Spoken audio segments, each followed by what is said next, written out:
Untamed Unhinged, we ignite. Positivity shining bright. Reptiles, exalt, unite. Untamed Unhinged in the night. Big Flex and Chris spreading the vibe. Eric and the mad scientist, David by my side. Untamed, unhinged, talking reptiles all day. Positivity's our topic in every single way. Untamed, unhinged, we ignite. Positivity shining bright. Reptiles, exalt, unite. Untamed, unhinged in the night. Untamed, unhinged, we ignite. Positivity shining bright. Reptiles, exalt, unite. Untamed, unhinged in the night. Big Flex and Chris spreading the vibe. Eric and the mad scientist, David by my side. Untamed, unhinged, talking reptiles all day. Positivity's our topic in every single way. You will start with the community's voice, spreading love and knowledge, making noise by choice. Reptiles and exotics, we stand strong. Untamed, unhinged, singing our song. Untamed, unhinged, we ignite. Positivity shining bright. Reptiles, exotics, all unite. Untamed, unhinged in the night. What's up, everybody? Welcome to Untamed and Unhinged Reptile Podcast. Sorry, I always get stuck singing my song. Today's going to be a good day. We have our second egg cutting show today. We got Terrell from Aidens Morphing. I think I said that wrong. Yeah, Aiden's Morphing Pythons. I said that right. I had to look at my shirt because I'm wearing the shirt. He's going to come out here. I had to stop and look down. I'm embarrassed. But yeah, Aiden's Morphing Python. That's our second egg cutting today. I think UXR, Eric said yesterday it was the same. Yeah. For today. Yeah. But definitely go check out their website. And we'll shout out some people. We got Bosa, we got Vance. What's up, Vinny? What's up, Carissa? How y'all doing? Cuddle Time Critters, what's up? What's going on, everybody? Right? What's up? What's up? Let's bring out Terrell. Y'all ready? Y'all ready? What's up, Terrell? What's up, Terrell? How's it going? How's it going? Appreciate you guys having me on. So go ahead and tell us about yourself. You know what you work with. Yeah, I'm Terrell, Aiden's Morphing Pythons. Aiden's actually my 10-year-old son. So we've been doing this since 2018.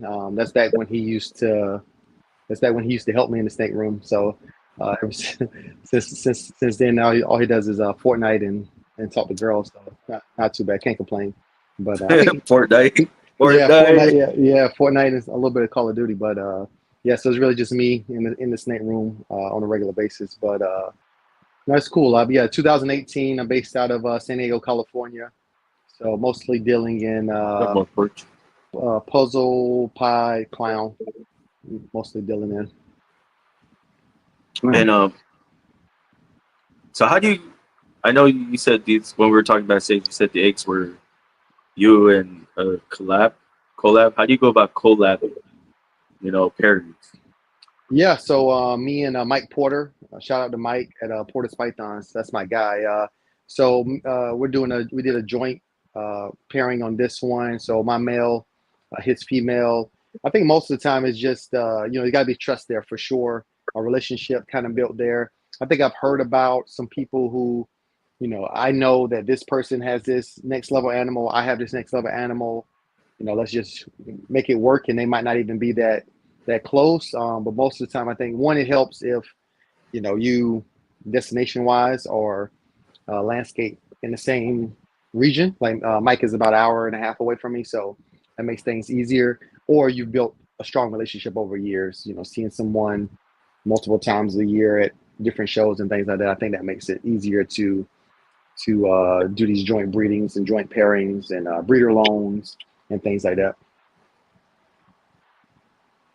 No, I just wanted to ask. Hold up. Go ahead. The splitting the clutch, because I've never done a joint pairing, but I see most people splitting the clutch. Like they'll pick one, the next person picks one, and so on and so forth. But to me, it's like sometimes you hit one banger animal in the clutch, and then that one person's gonna get it, and then the other person might feel some type of way that you didn't get the best snake. So like, why doesn't in my head, I'm like, why don't you do it like a snake draft, like where first person gets the first pick, the Yeah. next person gets next 2 picks. That way, it sort of makes up if there's only one banger animal in there, you know? No, for sure. I think the most important thing is communication. Like every breeder loan, collab I've heard of in my 4 or 5 years of doing this, it always went sour just due to communication. Like people sending the animal, and then and again that goes back to relationship. I send you an animal, and the only time I talk to you is when it's about that animal. I personally wouldn't want to do any breeder loans in that type of situation. I would want to do a breeder loans with someone that I know I'm going to see at a show. I know that I'm going to check in, see how the family's doing. Hey, it's going to be more than just, all right, it's time to pair. Hey, it ovulated. Like more than just a business transaction. I think that makes things a little bit easier. But communication, like with me and Mike, he told me exactly what he wanted to hit. And, him saying that if I had an issue with that, that was my time to say, okay, well, I'm looking for the same thing, or bring up anything that could possibly become a disagreement. That's the time to do that. Some people probably would be like, oh, well, we're going to hit 2 of them. So it doesn't even matter, like, whatever the case is, because you just never know. The odds are, peaks and valleys. So I think that just communicating and saying, being upfront, like, hey, this is what I'm looking for. This is what they're looking for. I feel like if it's ever a dispute, kind of like you're talking about, like, hey, like if me and Mike were to do this, and the only thing that we hit is what he wanted, that situation a little bit different, because I can never repay Mike for what he did for me. So he's got it. You know what I mean? Like, that's yours, whatever. I'm gonna post all the pictures so I can get a little bit of that traffic from that. But that animal's yours for sure.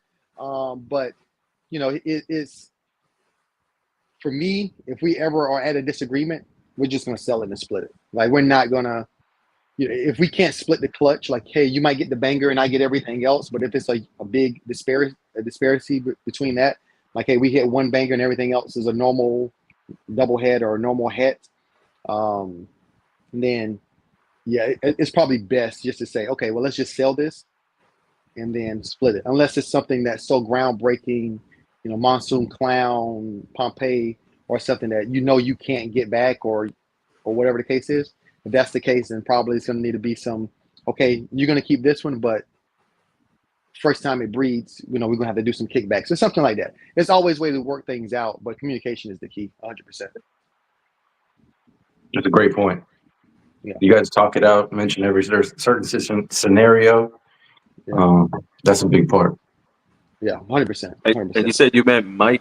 You said that you got deployed for 3 years, and then you came back, and that's how you met Mike. Yeah, no, me and Mike Porter, we met in 2018. The first animal I ever bought at a show came from Mike. So it was, he was heavy in Highway at the time. Highway, to me, amazing animal. Highways and freeways. He was heavy in the highways at the time. I was getting heavy into pod at the time. That's what got me into ball pythons, was a pod. And so he had a highway head pod at a show, just a local Repticon in Costa Mesa. And I saw it. We chatted it up. He's a firefighter. I'm active duty Navy. We were just chatting it up. My brother was with me at the time, who was afraid of snakes. And Mike, got him to hold his first snake at that show.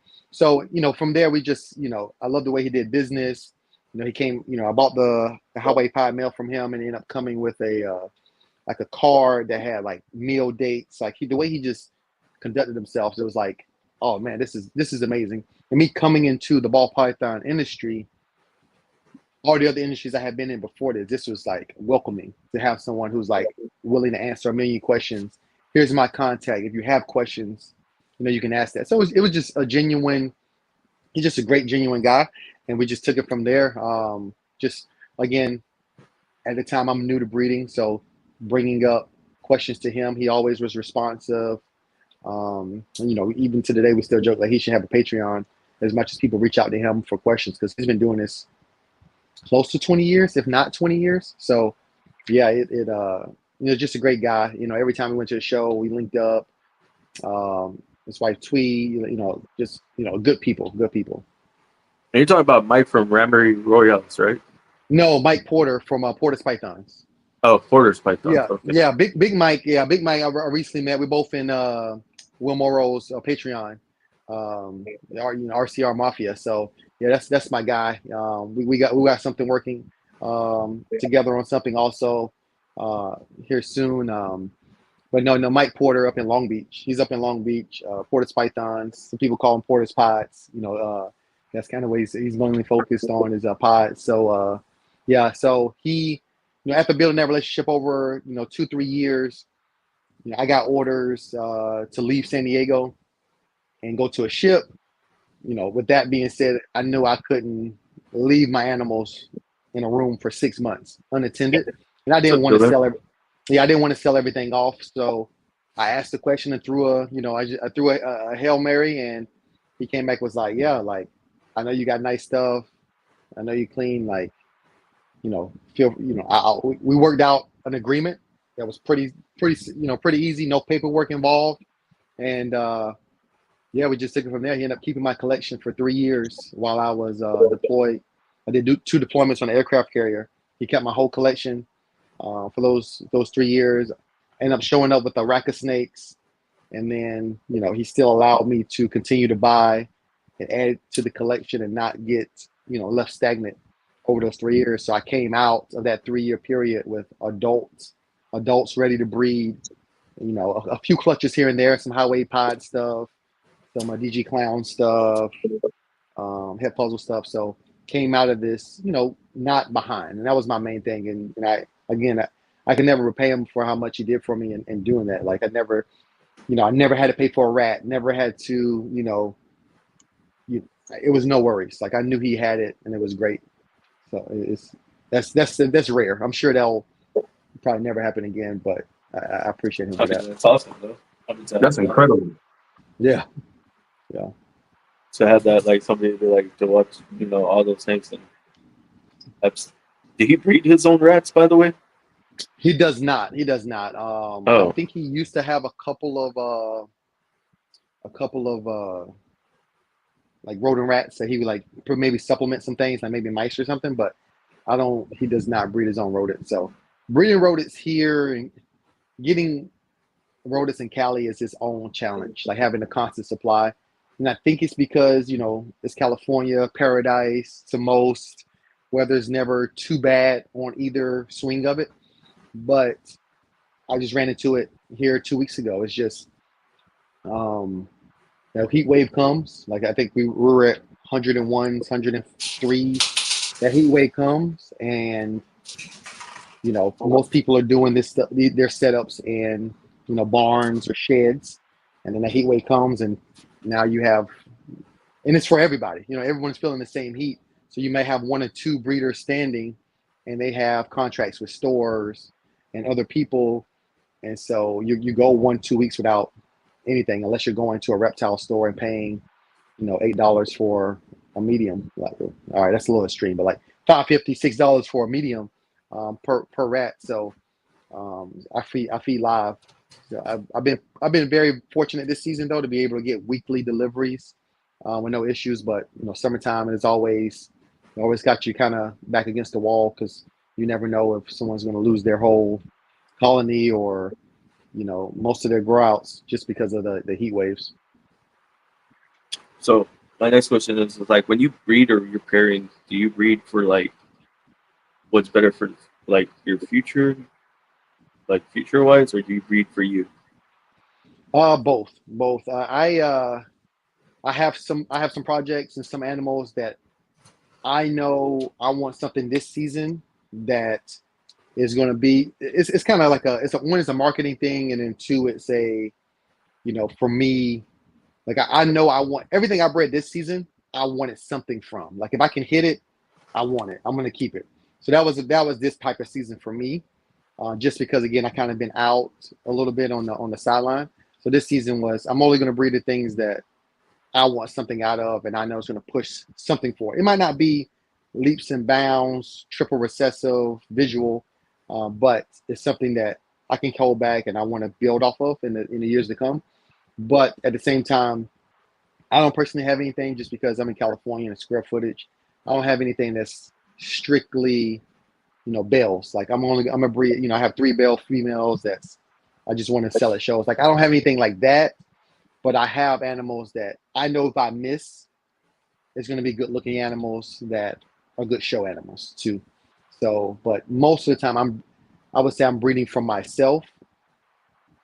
In the past, I've had my issues with buying whatever just to keep up with trends, and Mike Porter really really rang me in on that mentorship piece, and like I'm breeding what I want and what I like. Oh yeah. Good. Yeah. Now, what clutches are you gonna be cutting, or what are we gonna be cutting open today? Yeah, so they're both in the same project. So Hypopod project. So blackhead hypo 100% het pod male I got from Cal at a Royal Ambassador, and then this first clutch is gonna be a black pewter double het hypopod female that I got from Seth at DD Exotics. And then the second clutch is Mike Porter's female, and I actually lost the tag, but I believe she is a blackhead, black pastel leopard. Damn. Okay. Double head hypopod. So some dark hypopods is what we're shooting for. I'm just hoping the black pastel doesn't wipe away. I see you're excited.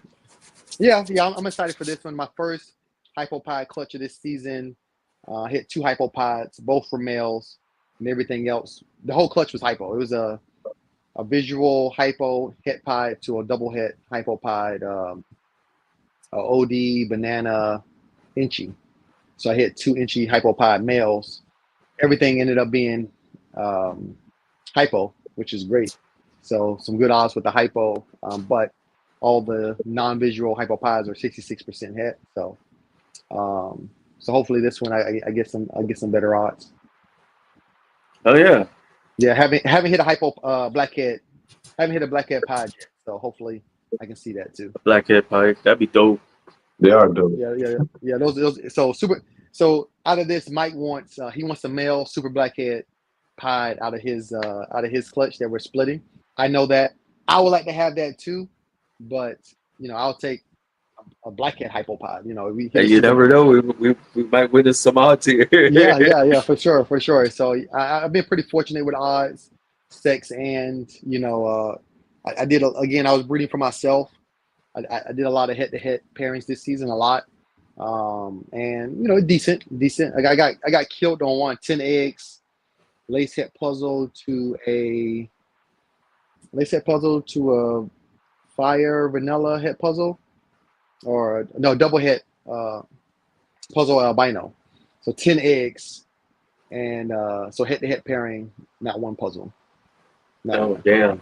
Yeah, so some lace, 66%. So I'm definitely gonna get those tested by Charlie.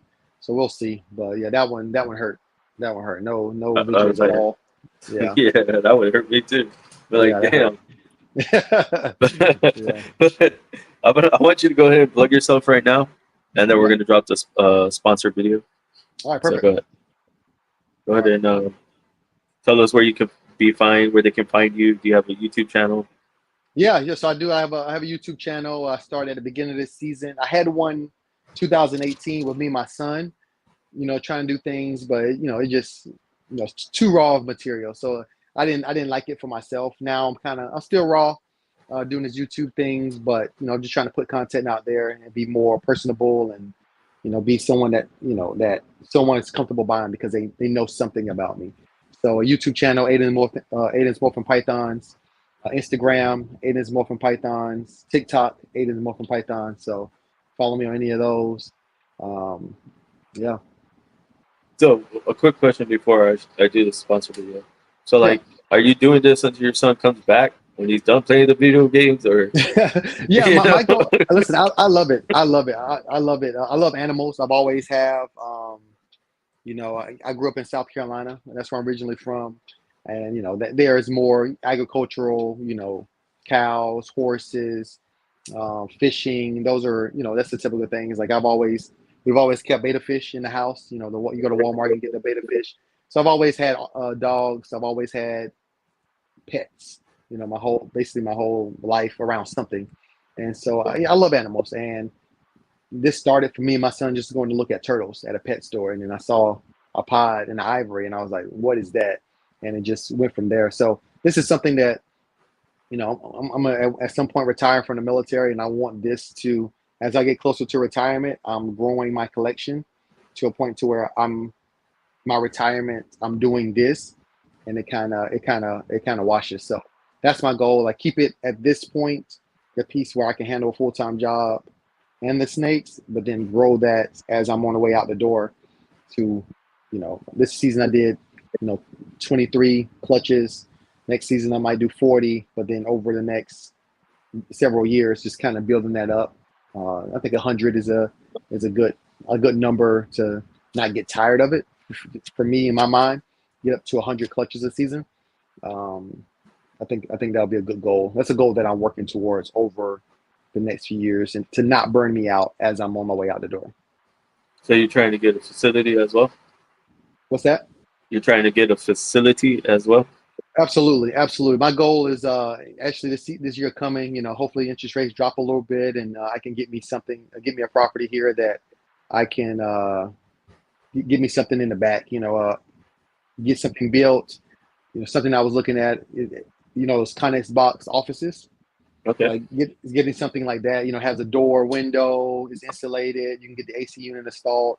Just having them pull up and just park it in the back, run some electricity to it, and do those Connex. So I've looked into that.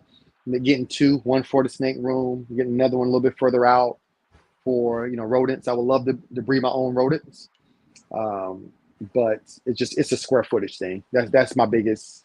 It's not the work ethic or any of that stuff. It's strictly a square footage. That'd be interesting. That's gonna be hella cool. I can't wait to see that though. Oh But yeah. I'm excited for the future. I really am.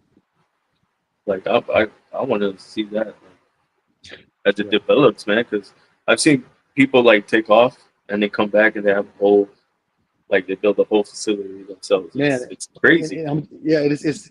That's the thing, being tied down in the military is like you're really restricted. Like, I'm in California, which I love, and I don't plan on leaving while I'm in. I do plan on retiring and going to, Las Vegas area to live when I retire, because it's no state income tax and it's a major city. But there I can get a ranch or a nice piece of property, and I can do whatever I want. Right now I'm in the townhouse, and my snake. I'm fortunate enough to be able to have a bedroom full of snakes. But having rodents here, besides maybe like a little thing I use for my deliveries, that's really the extent. That's really the extent of having, being able to produce my own rodents. So I'm envious of the people who I see with like these other houses in their backyard, strictly for snakes and ball pythons and rodents. So I can't wait to be able to have the opportunity to do that. Yeah, that's gonna be exciting.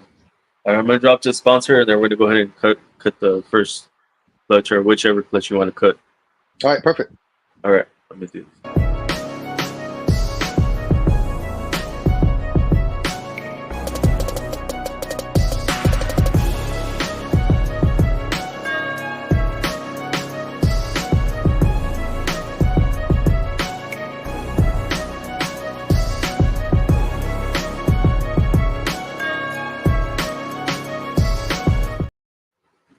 There you go. Let's do this. All right. Okay, Eric, I'm gonna run and get some water. So let's wash the camera. Hey, Terrell, can you say the pairing one more time? I'm gonna write it down so I don't have to ask you 5 times.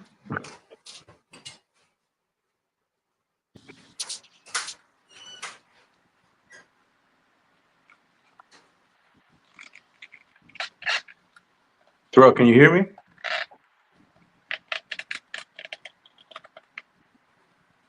Sorry, I'm trying to get this.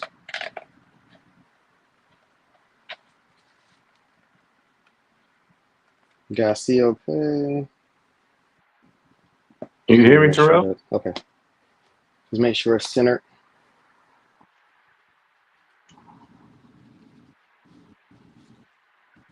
All right, so this first one is the blackhead hypo double head I'm sorry, blackhead hypo het pod male to the black pastel double het hypo pod female. Alrighty, you guys ready? Can you hear Ran me? into the bathroom or whatever. Terrell, can you hear me, brother? Oh, you can't hear me? No. Oh, All right. Can you hear me? I can't hear you either. Yeah. I can hear you, or you just can't hear me when you go to the other camera.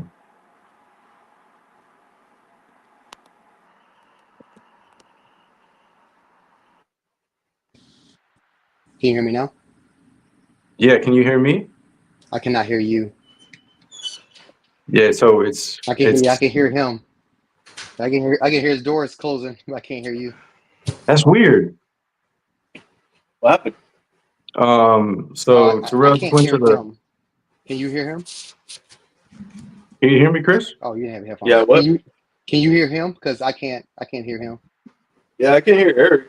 You can't hear I me? can't hear Eric. No. Yeah. So he went to the different camera, and then he just couldn't hear me. Weird. Okay. Can you hear me, Tara?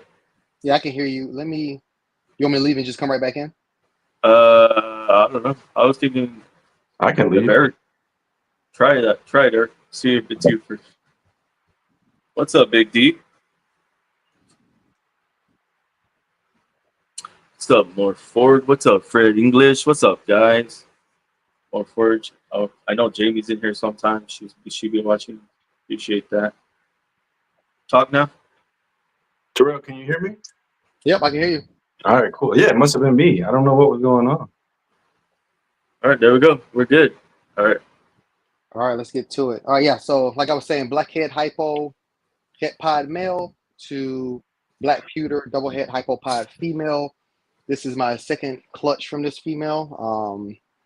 The first one is just make some mimosas and things like that. So some awesome animals. So I'm gonna start over here.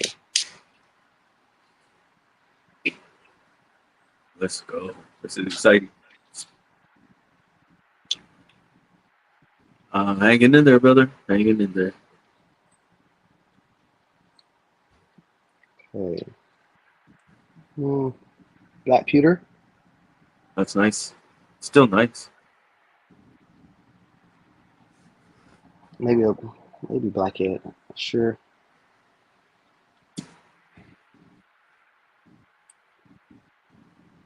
Yeah, what show is that, Fred? I know Babu was doing the show, but what's the show called?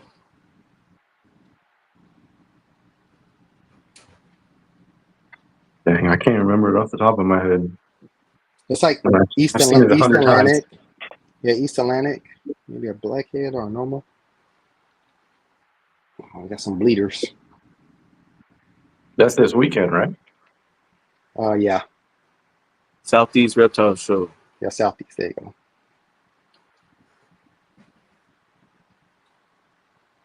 Man, I just realized how much it takes to put into do an expo. It's crazy. It's a lot of money. So two normals, it looks like. All right, this is a normal, and I think this is, yeah, it's normal.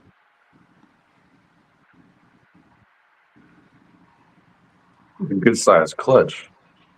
For real. Yeah, big female, huge female, and I got her from Seth. It's a pod. I got her from Seth. Huge. Oh shit. No, not a pod, but a hypo black pewter. That's nice. Yeah, that's a crazy pattern. Yeah, hypo. Maybe blackhead hypo. Blackhead black pewter hypo.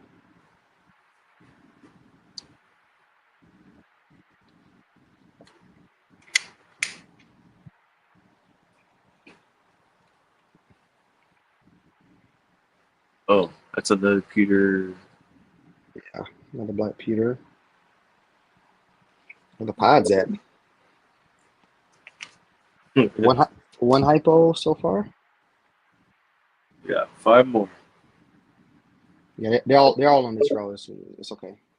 So yeah, I mean, so Tara, while we're cutting eggs, I'm gonna ask you a question. Like, what is your take on US art? I love it. I love it. Can't do this without them. You know, I'm sure it's more stuff going on that they don't even tell us about. Probably to keep our, kind of keep our nerves down, not to cause panic. But I'm sure they're constantly fighting demons for us all the time. As far as especially like if this business was to get too loud and it's more money being made, it just gives them more reasons to make it harder, set more restrictions and things like that. So having them around to stop all that at the door, I think is huge. Agree. You are hitting the pewters. Yeah, There's a bunch of computers that just saw right now. yeah. Yeah. Listen, I'm not hitting any more normal, so that's great. Another no blackhead, Ooh. blackhead hypo. Oh, Nice. Oh, yeah, there it is. okay. Another hypo at least.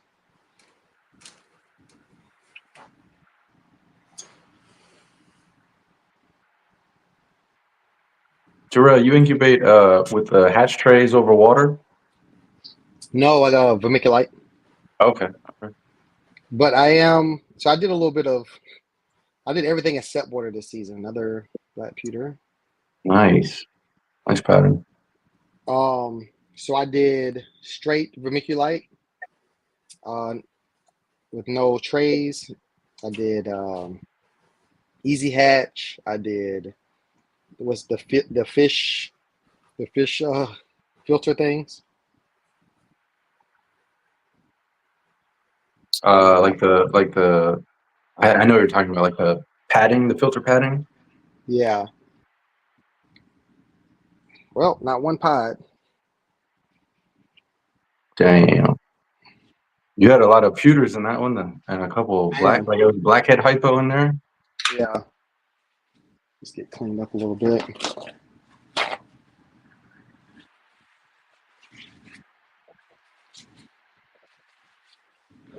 Not too bad. Those two normals at the beginning, back to back normals. I was like, whoa.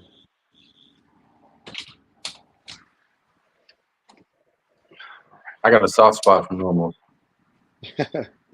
This one, so this one here is the blackhead hypo het pod male, same male, paired to the female blackhead black pastel double het hypopod. So, oh yeah, and leopard and virgin female. Can I bring her out? So she has an amazing pattern. Let me just show you her real quick.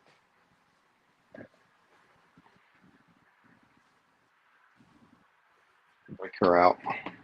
So you guys can see this. Huh. Oh yeah. That's nice. Yeah, this is her. I want to say Mike got her from Kyle.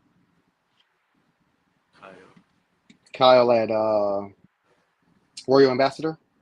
Oh, okay. Hoffman. Yeah. Yeah. So really, She's beautiful. She is nice. all right. Another virgin female. First Hey, clutch Terrell. from her. Yeah. So what is the best piece of advice, reptile advice you ever got from someone you trusted? Best reptile advice is, I mean, really a motto that I've gone by. So I would say two things is one, breed what you want, and two is shut up and breed. From Ozzy. So I mean that, for me that spoke volumes. I just wanted my snakes to do the talking. Like you kind of, I've been asked to do podcasts before and things like that, especially when I didn't even have my snakes. Like I was living in Seattle and didn't even have my snakes. And then it was like, just because I knew people and I went to all the shows and things like that. But I was like, I don't have anything to talk about. Like, I don't want to be that guy just sitting here talking about something that they don't know. So, this season is really where I'm like, hey, I'm going to breed, hatch some really nice stuff, and then have something to talk about. Nice. But yeah, but staying focused and only breeding, breeding what I want to see in the rack is huge. It's the mom. Yeah, Ooh, maybe. look at that. Nice and dark. So it might be a super blackhead. Full egg.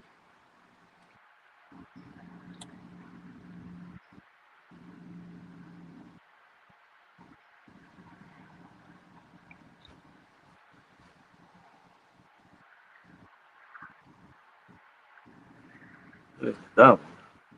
Nice. Sure. Almost nice normal. No, Yeah, really nice. blackhead. Yeah, really nice norm. I can't see the head, but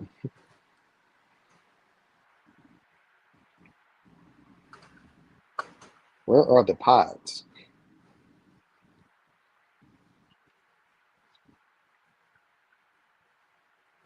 Oh, no, that is another dark one.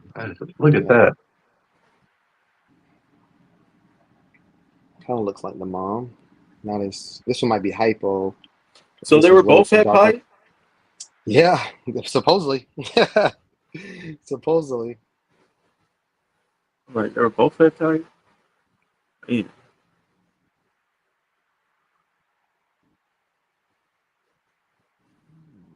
Nope. Hypo. That's another. Oh, I like that one. It's nice. Yeah, hypo.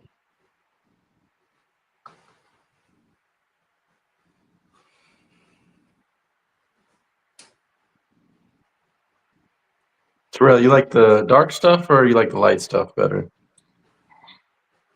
I have a lot of lace, so I do like the light stuff. I like contrast. So if I can Okay. get dark, if I can get, that's why I mean, it might sound weird, but I love a puzzle, a butter puzzle, because of like it puts all that pattern at the top in a way it adds dimension. I like Okay. that's what I like to see in the snakes, like a pod, finally. There you go. Well, oh, that was a nice one, too. What do we got here? What's going on? Yeah, that is different. Is Yeah, you hit it. that a little toupee? Correct. Hypo Is that pod, Congratulations. hypo almost? yeah, hypo pod for sure. It's just what else? What else is in there? That was a Wow, crazy head. Man, but so it took. 16 eggs to hit a pod.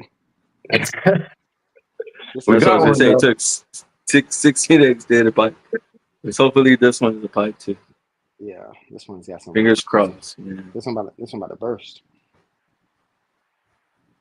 Yeah, so I got a hot box, and I definitely saw some disparities with it. So I think next year I might have to take a Nice. different approach. I So know we're that at, one.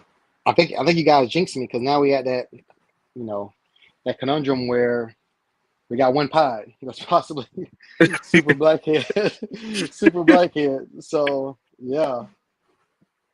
So now we take it from here. But I will say that one pied is ridiculous. yeah, so I mean, with the lack of pattern. Oh no, bring your head back this way. I'm guessing I can see the pattern right here. You probably can't see it on the camera, but it's real gray. But by the lack of pattern, I'm guessing black pastel is at play in that one. So Man, but that's still gorgeous. yeah, a And that lot of the tail has a little bit of gray on there, too. It looks like. Is that the So tail right there? that's the tail right there. Yeah. So one hypo, two hypo, two hypos. I mean, Dang. double head, And the others were all pewters? no, this one shouldn't have been any pewters. No, This the one other has. ones. Oh, the other ones, yeah, those were all. Yeah, those were. It looked like a bunch of black pewters in that one. So let me get this back. I mean, Bro, it at sucks. least It sucks. There was only one pied, but like, it definitely looks like you hit the double visual hypo pied. Yeah. So So that's good where's that there. fight going? That's what I want. That's what I. That's what I was saying. That's what I was saying earlier. Was like you guys jinxed me, and now, you know, now we're at where we said I didn't want to be at. Where, um, potentially that's a male. Which again, if I hit it, I hit it, and I'm happy. I'll be happy to post pictures on it until it's ready to go to Mike's house. But and then this is So this is the blackhead. This is the blackhead hypo male, and so I don't. Maybe saw a couple that look like these, but I think most of them were blackhead, black pastel, or blackhead leopard. Yeah, It's definitely. gorgeous. They definitely had something else besides blackhead. Yeah, oh yeah, for sure. They were saying cinnamon, It might. or Will was saying. Oh Will yeah, was saying cinnamon. that might be the case too. He says cinnamon has a light diffuser. Bosa's back. What's up, Bosa? Missed it, cutting Bosa.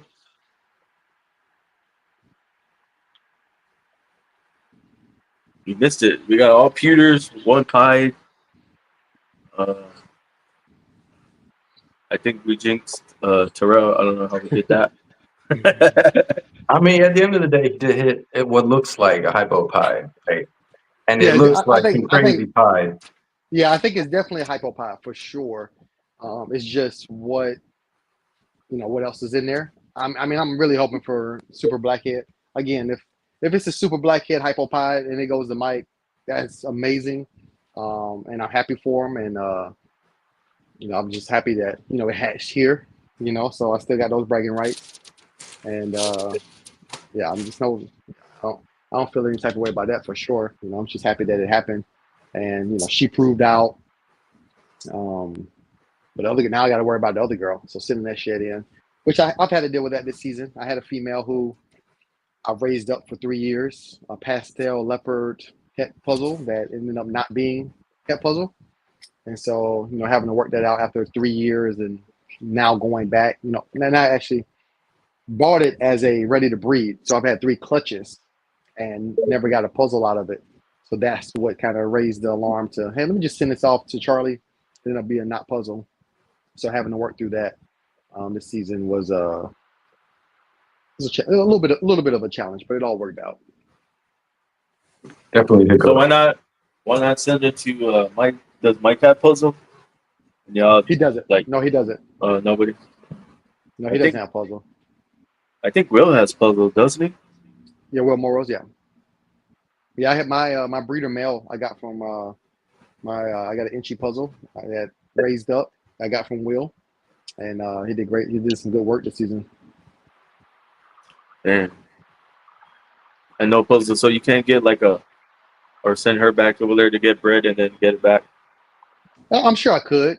I don't know if I would. Again, most of my puzzle stuff honestly has pastel in it, so I was looking for some lace leopard puzzles out of that. I didn't hit any, obviously, because she's not that puzzle. But I don't think if she was a redhead that I found out wasn't head puzzle, I'll probably run her to something else. But since it's just pastel leopard, I might sell her or do something else with her, just because I don't want a ton of pastel around. Some combos look great with pastel, so I don't mind it. Like I said, most of my puzzle stuff, besides my males, have pastel in it. So, Do you just plan on just breeding ball pythons, or do you plan on expanding to other species as well? Or so a part of the making things right with that leopard, that pastel leopard, was now I got the other project that I wanted to get into, which is blood pythons. Nice. blood pythons? Yeah, blood python. I love the way blood pythons look. Like to be honest with you, I don't know the market of blood pythons or how desirable blood pythons are or any of that. I just know that I really like the way they look. They look aggressive. They look mean. They're thick, girthy. I really look like the way that those look. Going from a ball python to a blood, I just really like the way they look, like a golden eye, blood python, and those bat tick. Like, yeah, they look amazing. Um, so, I end up getting a het pied, a het pied blood python. So we'll see where that goes from there. Uh, I know someone who works with blood pythons that I've kept up with over the years. Never purchased anything, but Juggernaut, I know they deal in blood pythons, so I'm definitely gonna be picking their brains, and hopefully they're at Tinley again. I met them at Tinley back in So like that 2019. 2019, I met them at Tinley, and they had a huge red. I don't even know the genetics, but it was a huge red blood python, and I held it. I was like, man, that's when I was really sold. Like I seen their YouTube videos, and I held it and saw it in person. I was like, yeah, I need to. I heard that they grow really slow though, really slow. It's no power feeding them because that'll kill them. But yeah, that's one thing I really want to get into. I picked up a leopard gecko at a USR auction. I always go to USR auctions because those are event at the event. So I love going there and just socializing and fellowshipping with other breeders there. So end up picking up a leopard gecko there. And something that I don't know if I ever breed it, but I just wanted it as a pet, and that's a blue-tongued skink. I want a blue tongue skink too, man. Yeah, I really want a blue-tongued skink. This is so versatile. Like, I mean, you can feed them some wet dog food, to lettuce, to a salad, to pork and beans. Like, you can just feed it. You know what I mean? Like, it's just cool. It's a cool animal. So I'm just And the cool thing is, like, if you did ever breed it, it's live birth. They're like bullets. right. Yeah, exactly. So Yeah, so they're really cool. They're really cool. I think Brian Brochek said that he feels like blue-tongued skinks were the next wave. Like, they'll be the next pet to like take off because they're so versatile, and you can get them as long as you give them some hiding, brush inside the aquarium. They're good to go. So yeah, I So really want to get into the northeasterns or whatever. Like, and I seen one that was like yellow, it was like albino, I think. And yeah, I definitely want to do that. I was gonna say, have you seen Lizard Moore's page? He has blue tongue skinks. He has like white ones, marbles, blacks. Yeah. I saw that. My buddy Ray, he sent me one, and I was like, man, I need to get my hands on one of those. So that's something I'm definitely looking to get into. And again, probably not to breed. And I think they're hard to sex, so you got to wait until they're way bigger before you can even sex them. Mm-hmm. But yeah, I really want to get into them. And I kind of, it's a lot I want to do. Again, it's a square footage, but I wouldn't mind having a panther chameleon because they're just badass. Panther chameleons are really nice. Yeah. So I'll love to get my hands on a panther chameleon. Again, it's one of those things I've heard they die easy, real easy. But Do they really? that's what I heard. I don't. I did an interview on my YouTube channel at this last Anaheim show. I forgot their name. But they're huge. They're huge in the the panther chameleon space. And we did a 10-minute interview, and it was just, she was so knowledgeable. Like, they're gorgeous. And I didn't know the male that she was holding, he was kind of nippy. I was like, oh, they bite. Like, they bite. And she's like, oh yeah, they can hurt you. If they really want to. But yeah, they bite. Like, he was just kind of like snapping a little bit. And so, it was just cool. Those are pretty cool. My boy Ray at Your For Reptiles, he breeds them. So I'll probably try to get my hands on something from him when he has his first eggs and stuff like that. So just learning about them and how they lay continuously, like that's pretty cool. So, like, what's next after this? Like, you gonna go on to more podcasts, or what's next for you? I got a couple podcasts scheduled for October. Again, I want to keep pushing the YouTube thing, and I mean, my best video, 3,000 views, which is good for me. But I think I have like 12 videos up total. Is me being at a show and doing interviews with other people. I did one, paint with the paint gene, and then carpet python and the panther chameleon. So, kind of doing those type is something I want to do. Go out to the shows and have a day when I'm just filming, and then a day of just fellowshipping. So I definitely want to do that. Keep pushing social media, and just keep breeding. Keep breeding. I'm excited. Like I look at like right now, I'm gonna start. Like some things already been planned out, right? It's like 3-year plan of breeding, but I'm excited to right now look at some of those. To look at my breeding plan for this coming season because I'm kind of on time. Like a lot of people talk about their real late seasons, real early seasons. I'm pretty much on time. I'll start pairing most of my animals November, December. I had babies lay April, May. I started getting clutches. Probably 2-3 clutches a week, starting in April. So I think I'm pretty much on time with breeding. So I have a look at things and I look at my, developing my breeding plan as kind of like NBA free agency, where it's just like to me, free agency is one of the most exciting parts of the basketball season. So, being able to sit down and be like, all right, this male, pairing up. I just got this killer male from Miguel, and he's definitely gonna switch things up for me going into this season. He was I just dropped a YouTube video on it. It's a Wookie, Ivory, Black Pastel, Spot Nose, Red Stripe, Het Clown, breeder male, proven. So I'm just getting that male. Holy snap! Yeah, like getting that male into the breeding rotation. Like some things I thought I was gonna do, like now I'm like, no, let me. Again, he's a Het Clown. It's not a triple recessive, double recessive, but it's just a power pack male that I want to get. I want to get those genes into puzzle. I want to get those genes into DG Clown. Like, so it's like, yeah, it's definitely gonna switch some things up for me. This next season, getting some Trojan and Clown, getting some more, taking my chances at some white lace. So that DG Clown combo. So that's my plan. I bought a big group of DG Clown, 6 breeder females, of the double head DG Clown female. So just finding a solid male for those females is the plan. So excited for 2025. Hell yeah. It's gonna be a I'm happy excited, male. man. What's that? I said it's gonna be a happy male. You already got for six sure. females ready to go. Just waiting on you. For sure. Wait, I gotta find a male. I gotta find a male. And again, now I'm gonna take that.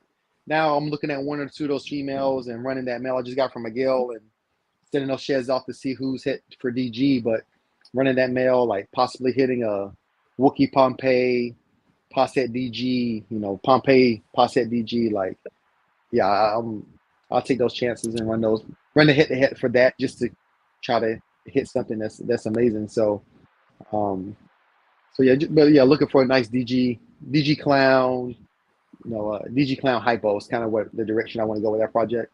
So, yeah, DG pod stuff. I hit a leopard puzzle pod this season, so kind of looking for a different male, so not do the same pairing, and kind of keep that because I have 4 females that's ready to go for that project. So, kind of keep pushing it the puzzle pod project.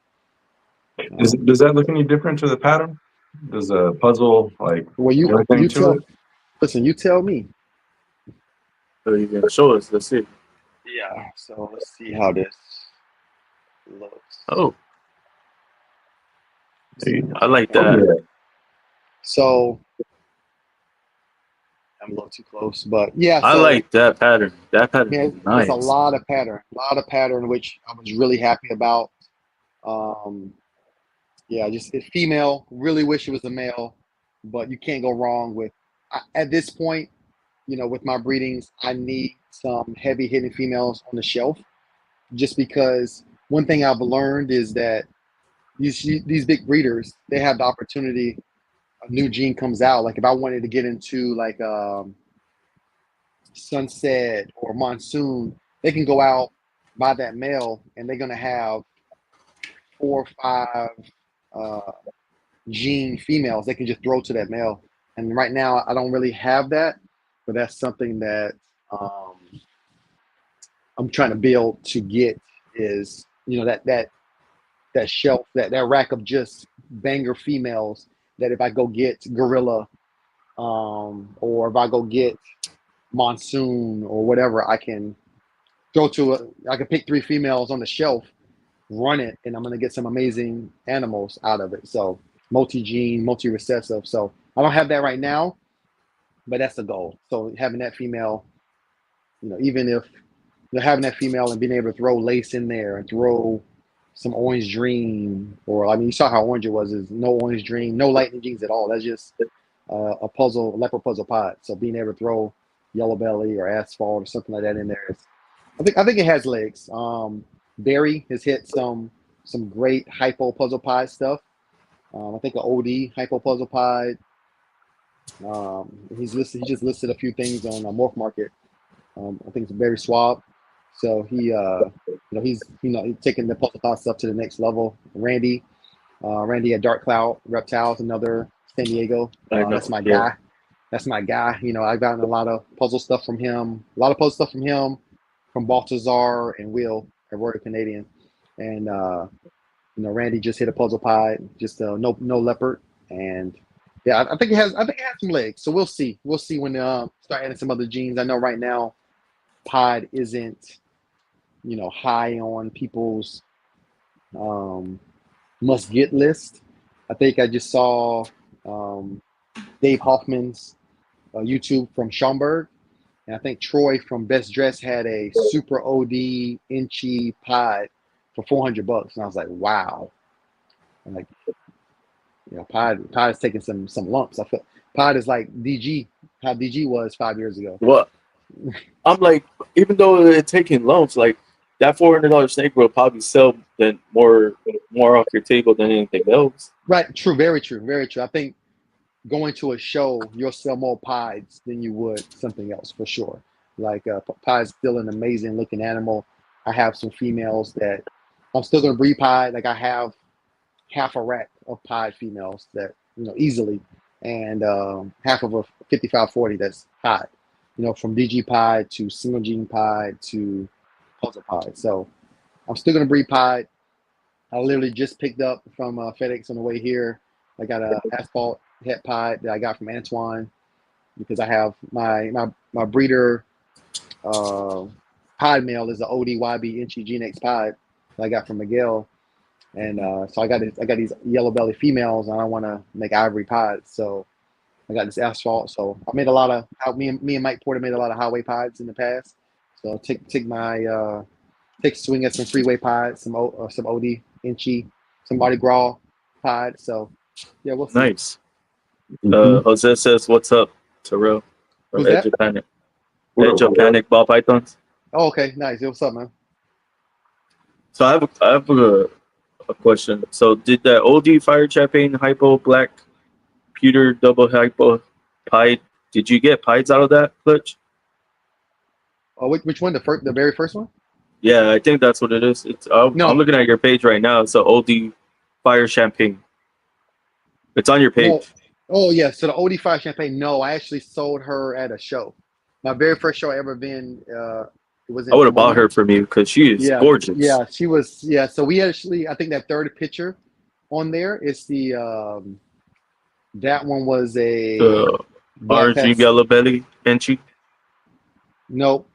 No. It was the dark one. It was a dark one on there. We kept that girl back, and then the two lighter ones. We ended up selling that, but the one that you're talking about, that fluorescent kind of look, there was some amazing animals. That one's gorgeous.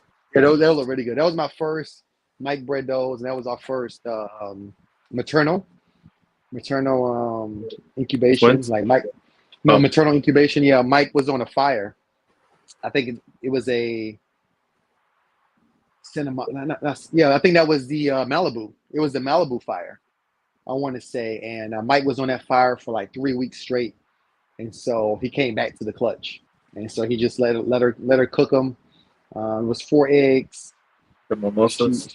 She was 4 eggs. She hatched 3, so he paired her to a mimosa male that he had, and we got three.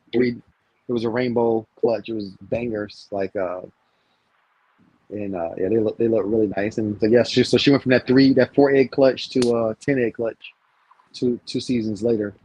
I'm looking at your page, but it's a lot of hypo. So I'm like, the hypo has to be your favorite. I'm getting into it. I'm getting into hypo. The male put in some work. 3 clutches from him this season. My favorite is have to be puzzle. Puzzle. Yeah, Puzzle. you got the hyper banana itchy yellow belly with the nice hip hide ringer. That one's Yes. nice. Yeah.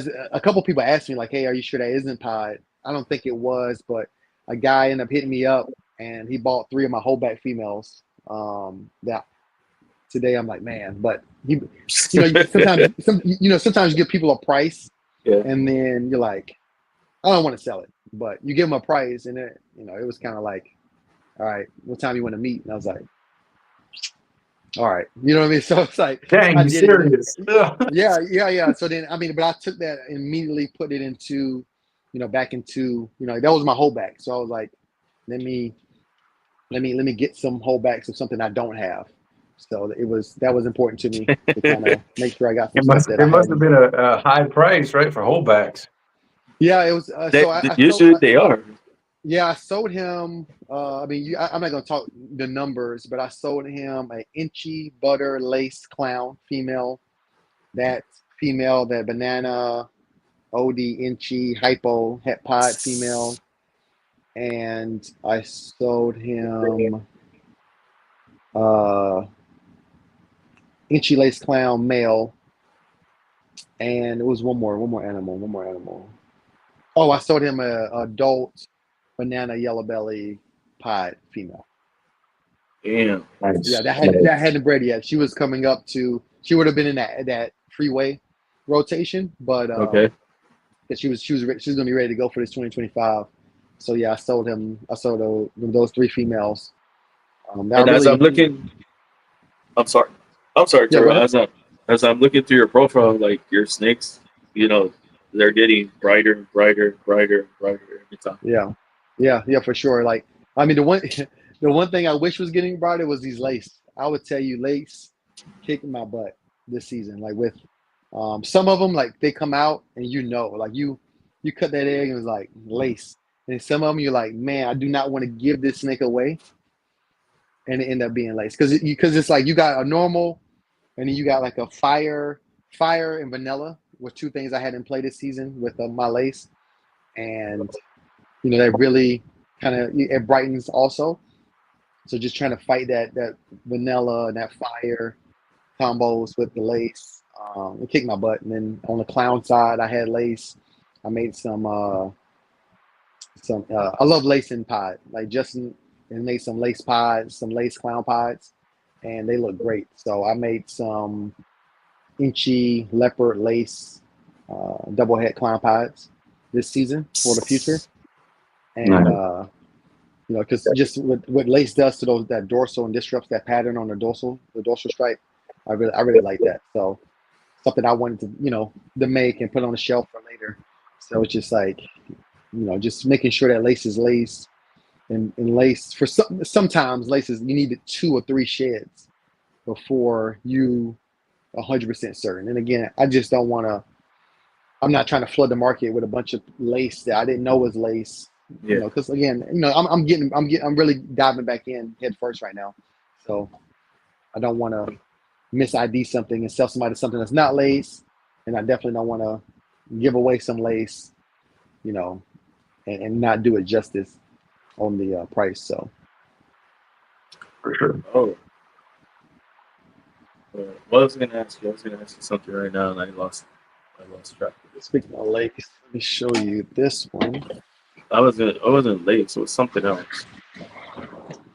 Dang it! I don't know. I don't know. I lost it. Lost train of thought. So this I hate when I do that. That's is lace. a lace puzzle. That's nice. That's very nice. Yeah, lace puzzle. So I'll actually show you 2. And I actually tried to stay away from puzzle because I thought for a minute there it looked like normal to me. Puzzle? I mean, Yeah. most people who didn't want anything to do with it is because it looked like cryptid. It looked like a regular normal, but as So, people are working with it, so this is what Ooh. this one threw a lot of people for loops. on I this one like that. just because of the barbed wire pattern and things like this. So we believe is a this one is the vanilla lace puzzle female, and then just a lace puzzle male. I like both of them. Yeah, the one But with if I had to pick one, I'd probably go with the barbed wire looking one because his pattern looked badass. I'm just trying to get it to focus. Yeah, there we go. Yeah, this one, this girl, like with the side pattern, and just Will with the says rhyme. fire. Is it spider? Fire. Oh, oh, fire puzzle or fire like Yeah. no, I think he means like it's hot.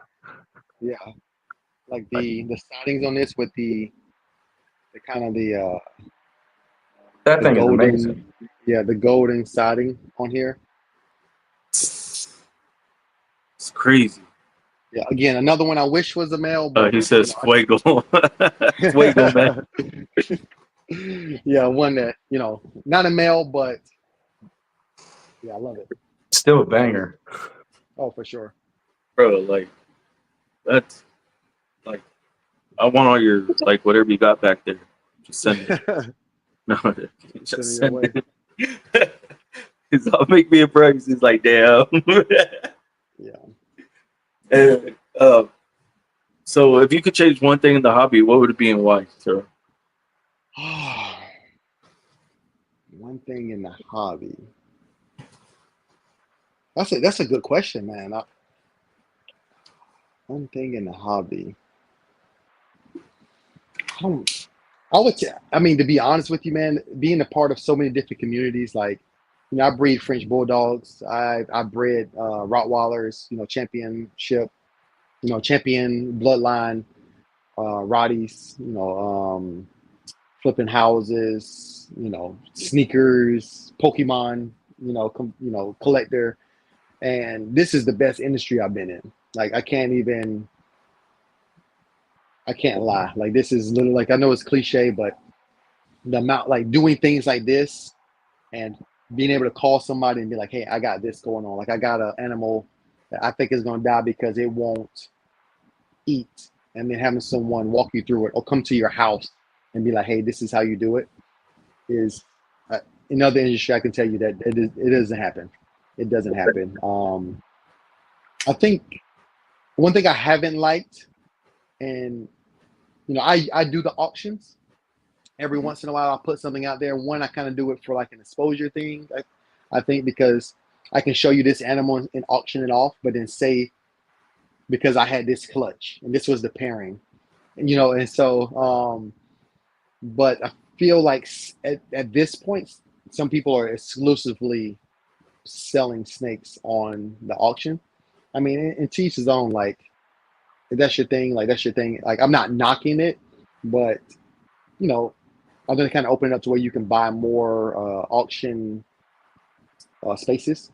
So maybe like if they cap per store how many auctions you can do, I think it would make it wouldn't be as saturated and the prices wouldn't be going down as they were. Because I think at a certain point, people who are coming in now and getting these steals, and I've gotten some myself. Like, I've gotten some really,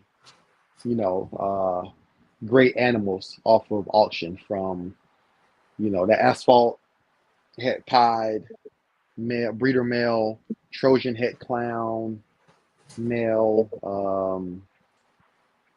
some breeder females. Yeah, it's just I don't want those people who coming in now and getting those in a year from now or 2 years from now, feeling like that. Those. Oh yeah, that's the price. That's the price of a. I mean, Sterling is moving a lot of clown stuff, and oh yeah, that's the going rate. Like, no, you got that in the auction. Like, that's not the going rate. That's not the market. So I just don't want people to get confused by that. And I feel like people exclusively moving animals, like the only animals they have in their store are the ones that are up for auction, and every week they're kind of updating it. I would kind of change that in the industry. But I think the industry altogether is awesome. I really do. It's drama, and I think it was this drama, like the whole sunset clown stuff that happened. Like when it is drama, it's so focused because that's tea that is not normal. Like I tell you, in the dog industry, very common. Like it's stuff every day, every other day in the dog industry, like in the French bulldog industry. Like it's people ripping people I off. was gonna ask you that. Like, why Yeah. would you do French bulldogs or French? Oh, yeah, I love them. Like San Diego again, square footage. Me having rock. My dream dog is a cane corso. I'm gonna get a cane corso. It's probably gonna be my retirement gift to myself as a cane corso. Right now I just don't have the room, and I think Frenchies just fit a lifestyle. You can have a studio apartment and you can have your Frenchie and you'd be completely fine.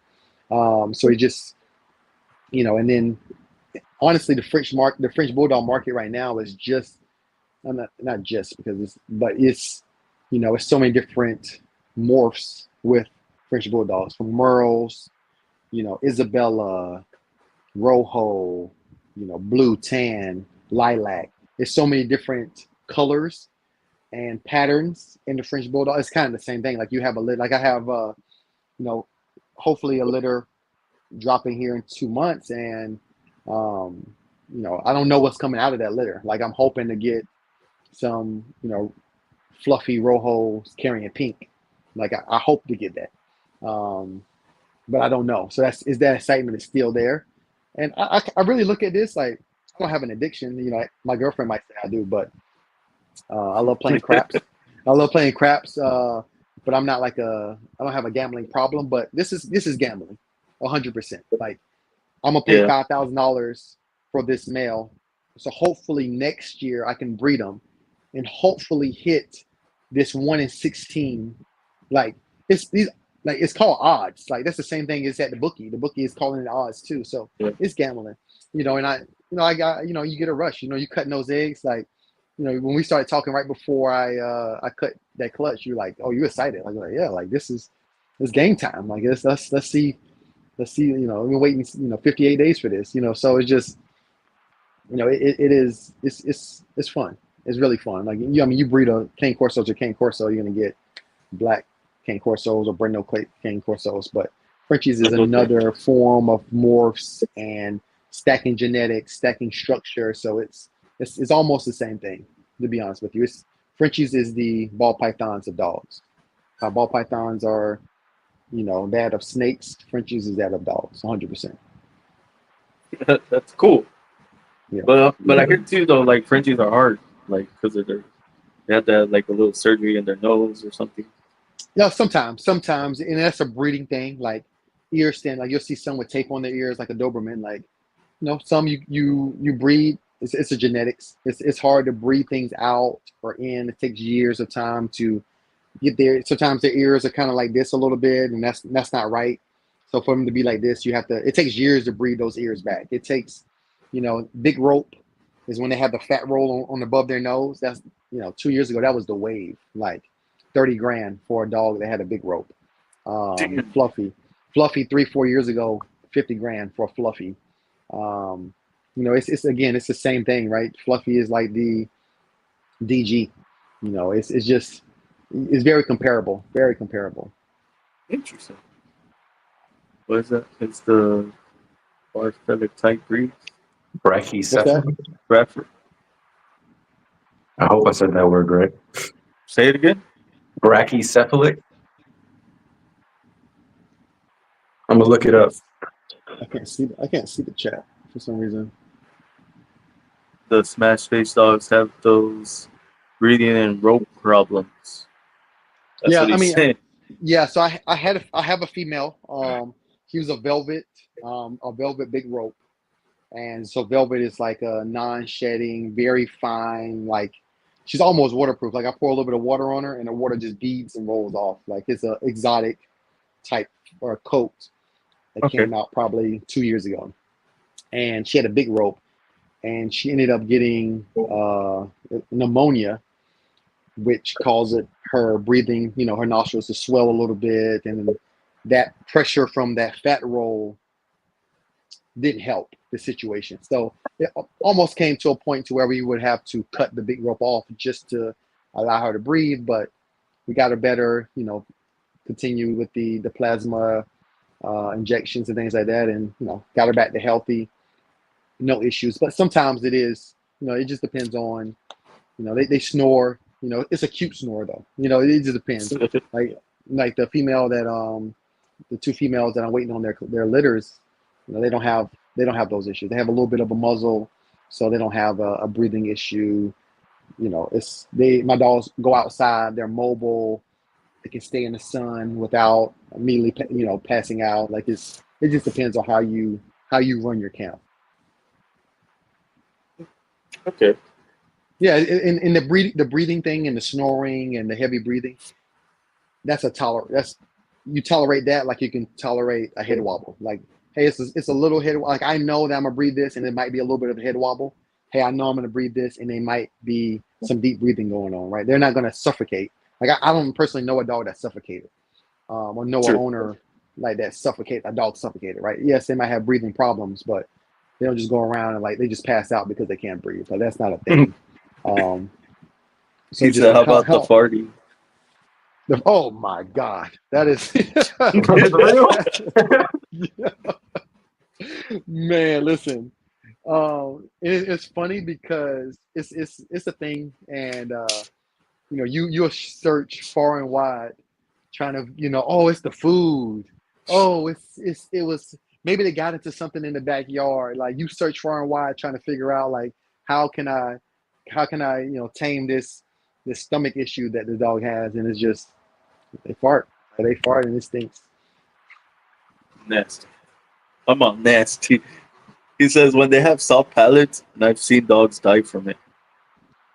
Yeah, I haven't. I know a lot of breeders, and I don't know anyone that has passed away from their airways. Because I mean, you would think it. Like my female Leia, I mean, she sounds like a freight train at night. Like she needs that machine, that sleep apnea machine. Like she sounds like a train. Ah! Like at night, like it's hilarious. But she's good. Like again, we go outside. It's 90 degrees. She's running around. Like it's no issues. It's just short muzzle dogs. They have that. Okay. Jose is saying that they take a bunch of air in when they eat. Oh, they can aspirate. Yep, that's the thing. They can aspirate, and I think that's how that female that I was saying that had pneumonia, she aspirated, and I think that's how they do it because but that's the thing too. Like if you get bowls that are a little bit higher, and they're not like eating like this, like trying to keep the food in their mouth at the same time, eat more food and breathe. So if you can get a bowl, you know, their bowls, you know, high with them, they can eat straight up. That prevents gas and aspiration. Oh, okay.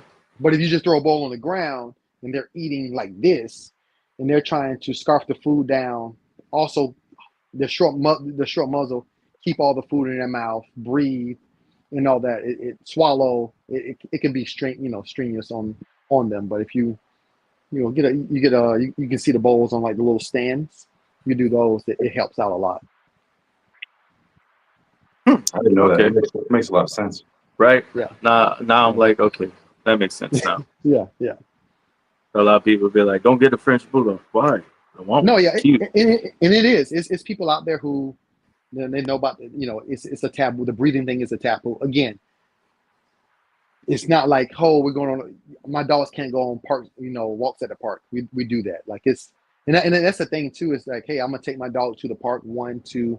Hey, well, I got a litter coming in a month. Like it's kind of that, and it's also a look. She's gonna go play with your dog, your golden retriever, and they're gonna run around together, and it's gonna be fine. Like it's kind of to show them it's not these dogs that I can only keep in my high-rise condo, and they can't go outside at all because they'll pass out. Like this again, this is how you. If they're not used to going outside, then yeah, you take them out on a hike. They're probably not gonna bring them back home. But if they grow up in that environment and doing those things, it's not going to be foreign to them when it comes time. He said, just know that the French bulldogs are a lot of work. You have to watch them. Also careful with allergies and their bloodline. Except Russian bloodlines are no bueno, or in general. I think that's what you said right now.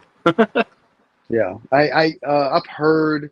Again, I have seven. I have seven French bulldogs, right, between me and my girlfriend. And I have a partner in it too. But between my house, I have seven French bulldogs that I take care of, and I've had one emergency vet bill, and that was off of a rash. Nothing crazy, nothing permanent.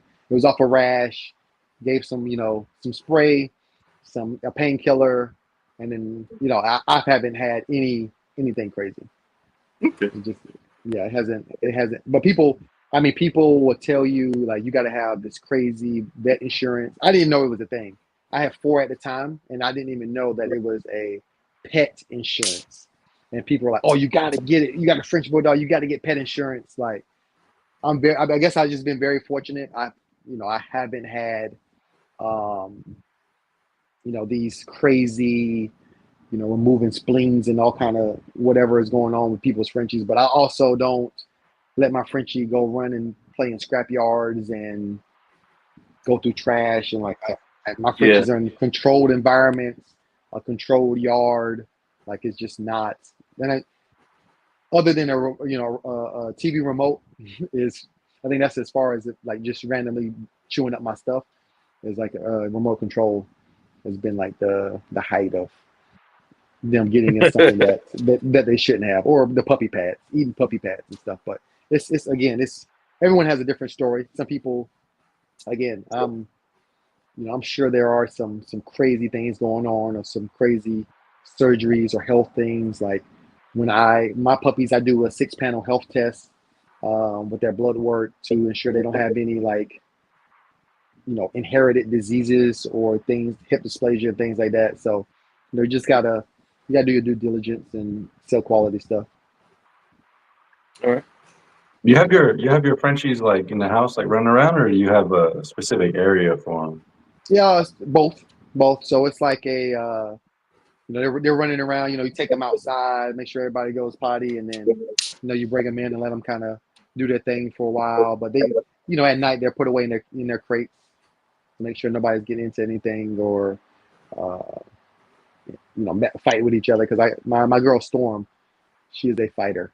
Like and I should have known her temperament is. She's 15 months right now, and she still thinks she's a puppy. Like she is wild. Like she's when I say I go to the park and I'll let them play with the golden retriever and stuff. That's her, because she thinks she's she thinks she's a greyhound. Like she is one of a kind. That's awesome. Yeah. All right, Eric, you got your question? Yeah, Terrell, my last question for you, can you give me a problem or a situation that you ran into that you weren't really expecting and how you overcame it? I would say my earliest problem that ended up not being a problem. So 2 things. So I got my first snake, my first 2 snakes. So when I got into ball pythons, I bought a coral glow pod male and a pod female from Precision Python, guy out of Virginia. And I go out, I get my aquarium, I get 2 aquariums, get them set up, and then I come out, I'm looking at them, I'm playing with them. Like I know not to play with them too much and overstress them, and then like 2 days later, I'll look and my snake's red, like completely red, and I'm like, what is going on? Again, this is a pod. I'm like, man, what's going on? Like, is this a shed? Like none of the YouTube videos I saw had this thing. Like it's just red. Like, and then it's like, oh no, like it's like, what's the matter? Try to rinse it off and not coming off. And so I hit him up and I'm like, hey man, like what's going on with this? What kind of bedding you got? And it was just the bag of chip that you just pour in it, and it was just a red dye from it was like it was a red dye from the bedding that was making them turn red. And so, run into that, and then I threw a live rat in. Like this was like the next week. Threw a rat in, and my female ate the rat, but also a piece of bedding got caught in her throat, Uh, like straight up, like oblong, like so oh she damn. was mouth is here and it's down her back like this. Oh my And god. I was like, oh shoot, like, and she was like, she and like she's like this. I'm like, oh my goodness, because it's like in her throat. I can see it. She can't close, like she can't close her mouth. The mouth is open. I'm like, oh my goodness. And so I call up my buddy in El Cajon at the time. He's gotten out years ago. Like I bought, as I was getting into ball pythons, I just like, oh, you're getting out. Like I just buy all your animals. Like no direction. There was ball pythons. They were cool. So I was kind of just buying stuff. And so he's like, I'll be over there. Like I'm coming. Like, and that again, didn't expect that. So I'm waiting on him to get there, and I'm just like, hey, like it sucks seeing her like this. So I get a pair of tweezers and I just kind of go in. I can't remember what I used to make sure she didn't bite me. But I kept her mouth open and I just went in with a pair of tweezers and kind of just grabbed it out. Like I wanted to make sure I flipped it out. I didn't want to drag it out, but I knocked it down a little bit and pulled it out and called them, let them know, hey, you didn't have to come up. But I think for me, those two back to back, I was like, man, these things are some work. Like, and it wasn't, I've never had anything like since then. I can't think of anything that I was like, oh no, except for one time. Okay, this is 3-part. I'm not gonna lie to you. The biggest mistake I've made and I learned from that now is I had to set systems in place because it hurt. When I was first started, I was chasing panda pods. So I had these black pastel females and I had my black pastel male. I was feeding for the week, and then I was like, hey, I'm gonna go to LA, catch a Lakers game. I'll spend the night up there.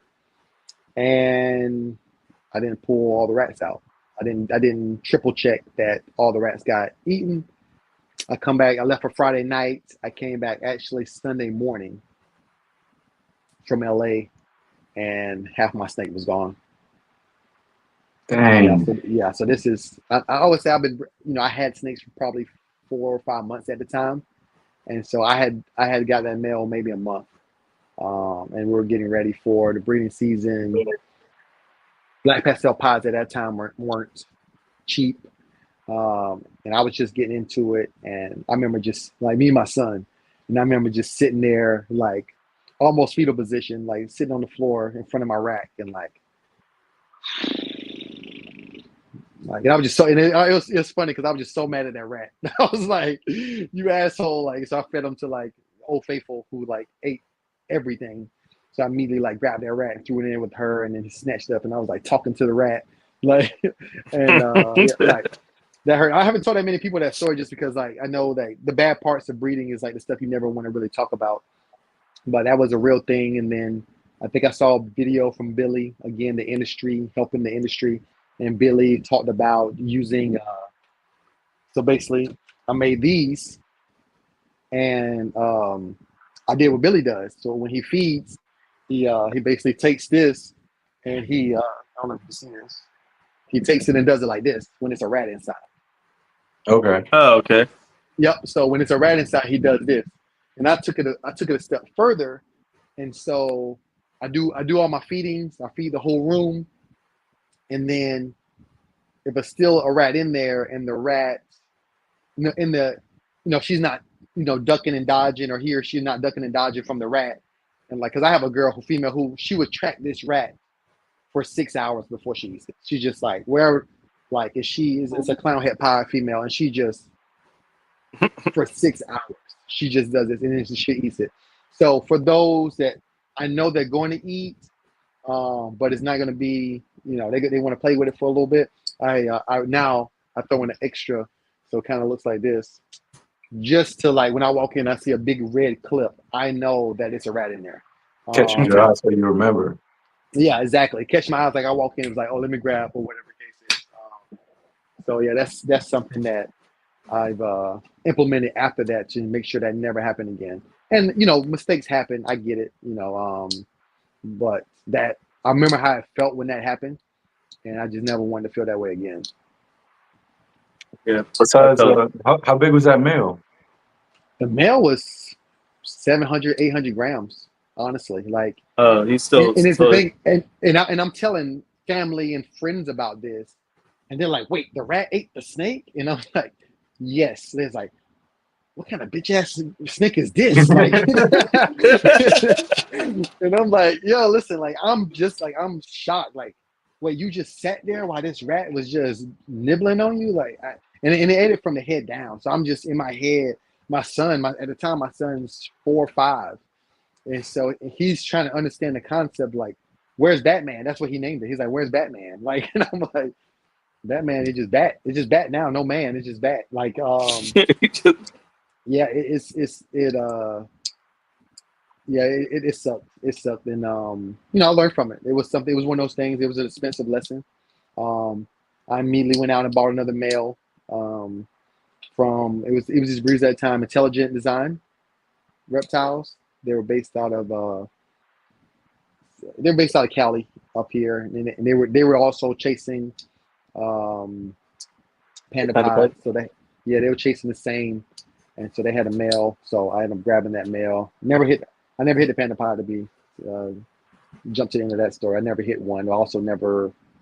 I think I only ever did one pairing to even try, and I started focusing on other things that I actually, because I think, to be honest, I was chasing that because of they were going for 10 grand.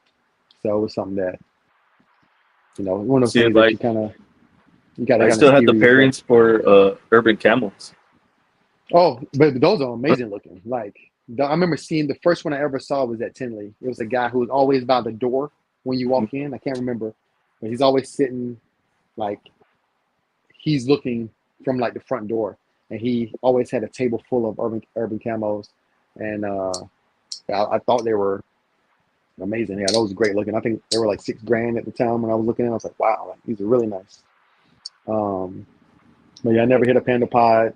And I kind of got off that course and started breeding other things that I was passionate about versus making things to sell.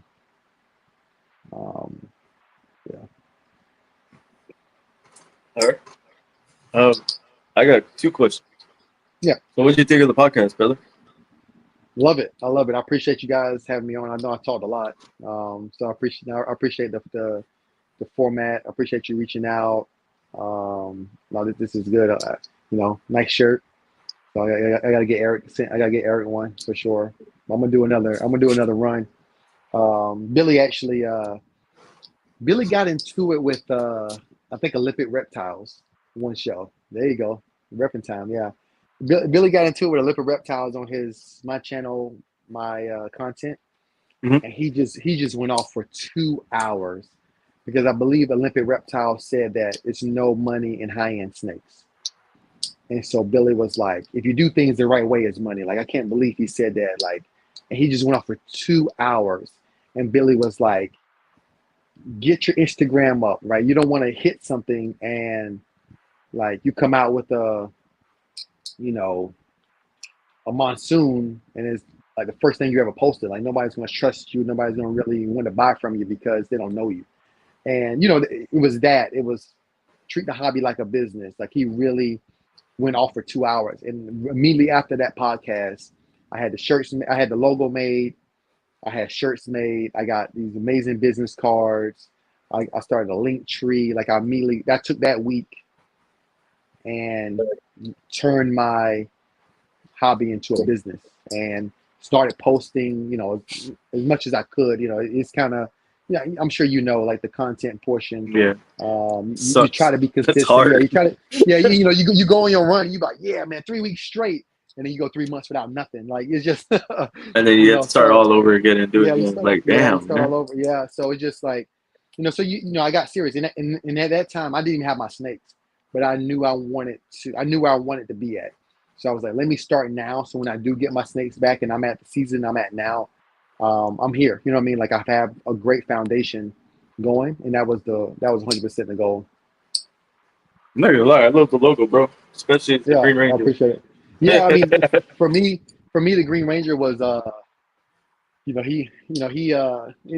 probably sound corny to say, but like it was like that was life changing. You know what I mean? Like being a 4-year-old watching these dudes kick butt. You know what I mean? Like the Green Ranger was just Tommy was, Shit. R.I.P. Yeah, R.I.P. to Jason, man. But Tommy was the Yeah. shit, man. Like he was, you know what I mean? Like I wanted a ponytail. I was like, shit, man. Like this dude's so cool. He got Kimberly. He got the shoulder pads. Catherine. Yeah, yeah. Man, he got the flute. I was like, man, like this dude. No, this dude's another level, man. So it was really inspiring, like as a 4 or 5-year-old watching him, and then him do like 4 or 5 seasons in a row, going from And then he different, ranges. disappeared and come back. Yeah, man, it was like, oh, I'm not watching no more, but oh, he's back. Like I'm gonna watch, I'll watch him again. Like he, Power Rangers really like it was, Yeah. like again, Power Rangers. I ain't gonna say changed my life, but that was a huge part of my childhood, and this is inspired by the Green Ranger. It's not the Green Ranger, right? So, all the lawyers out there, this is inspired, not the Green Ranger. Yeah. All the lawyers out there. Yeah. What's that? The way you said all the lawyers out there. Yeah. For the disclaimers, yeah, this is inspired, not a copy. I like it though. I dig it. I get it. Yeah. So, I love it. It's funny. At first, I asked people, like I saw it, and I was like, I mean, I got it. I think I paid $50 for somebody. I think it was on Etsy or maybe an Insta. Those people who always slide in your DMs like, "Hey, you need a logo?" Like, Yeah. so I did. I paid somebody $50, and it was so bad. It was so bad, and I think I ran with it for like a day, and I was like, "Screw this," and then I paid. Like I paid a lot more, and I got this one made. And I think at the time he had did a bunch of people, like I think Smitty's, Porter, like Blue Line, Morphs.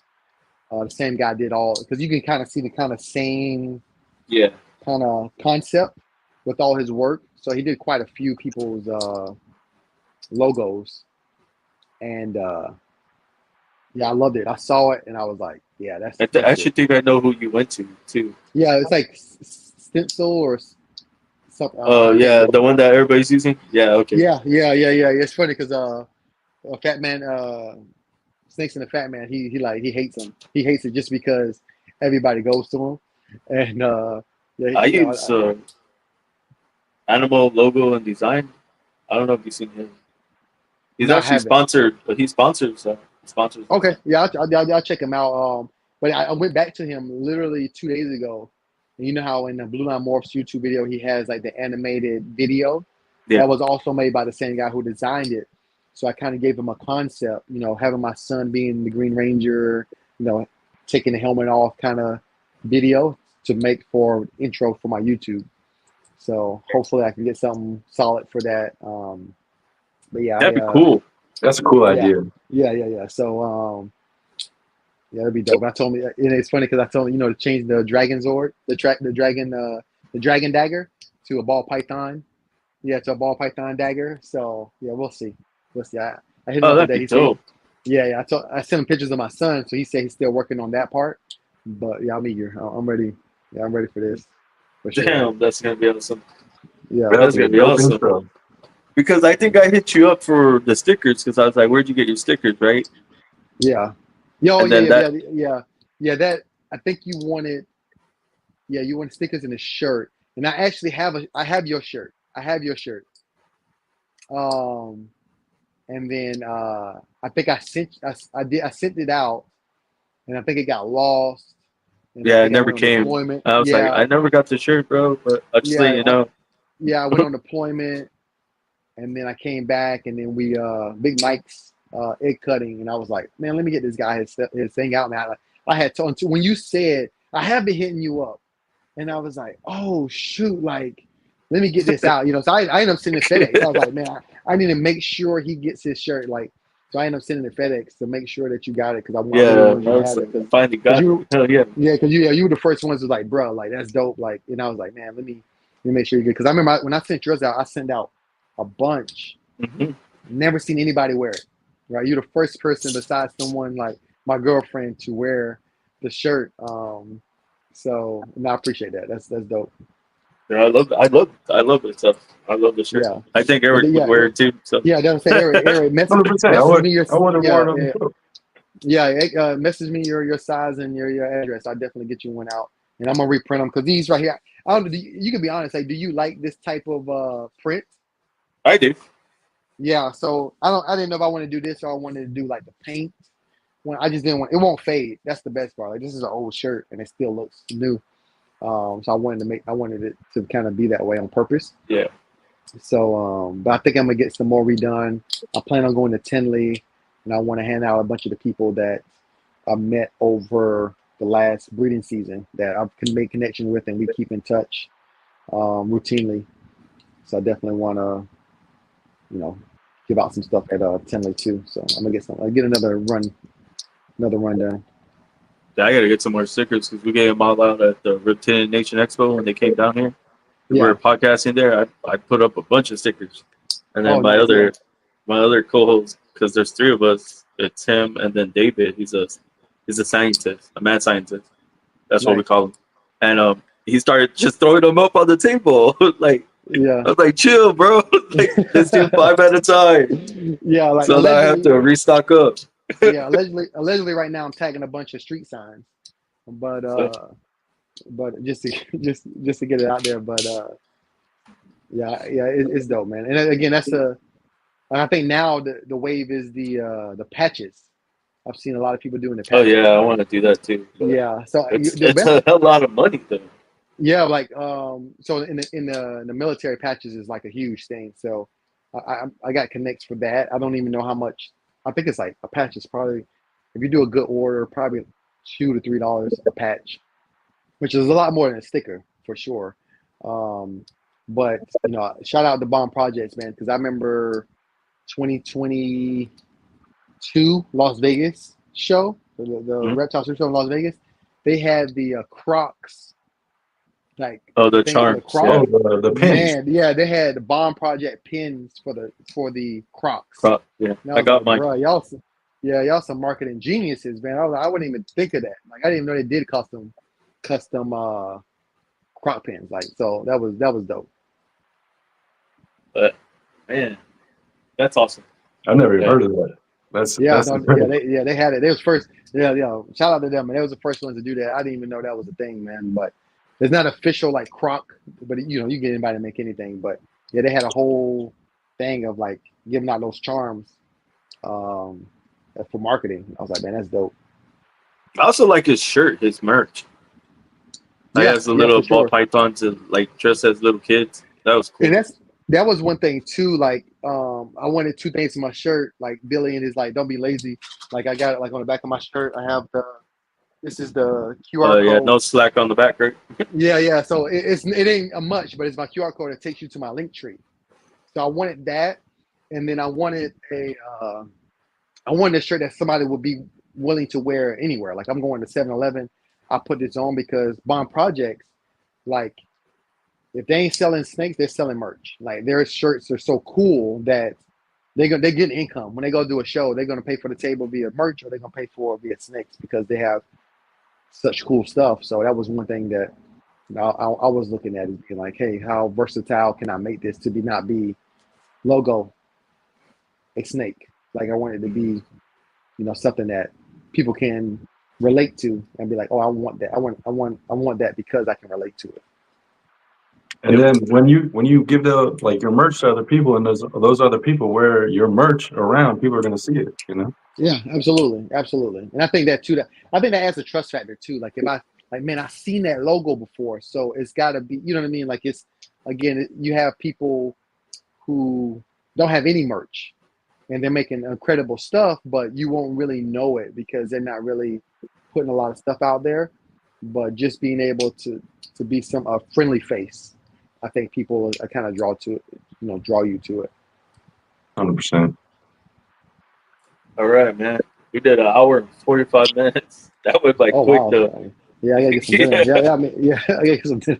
I was like, that went by quick. But before we get on out of here, I want you to go ahead and say a positive message for everybody watching. Yeah, man. Positive message. Be yourself. do what you love, do what you know, do your passion. You know, take care of each other for sure. That's the main thing is take care of each other, protect each other, and be unapologetically you. Oh yeah. But All right, guys. And I want to say, Terrell, thank you for coming on the show. Thank you for giving us your time and coming out here doing the egg cutting and everything. This is our second one. It was an honor. We're gonna try to keep doing more of those. But I do appreciate you coming on the show, saying yes, and for being here, brother. I appreciate you. No, I appreciate you guys. Thanks for taking the time out, and we definitely got to do it again for sure. Oh, we're definitely gonna do a part two, brother. Oh yeah, Just let me yeah, know. yeah, We'll set for it up. sure. All right, no So, doubt. all right, brother. All On right, that you note, guys have a good guys, night. y'all have a good night. Lift each other up. Never put each other down. Stay positive, and keep pushing forward, guys. Stay, never give up. On that note, guys, we're out here. Y'all have a good night. Have a good night, man.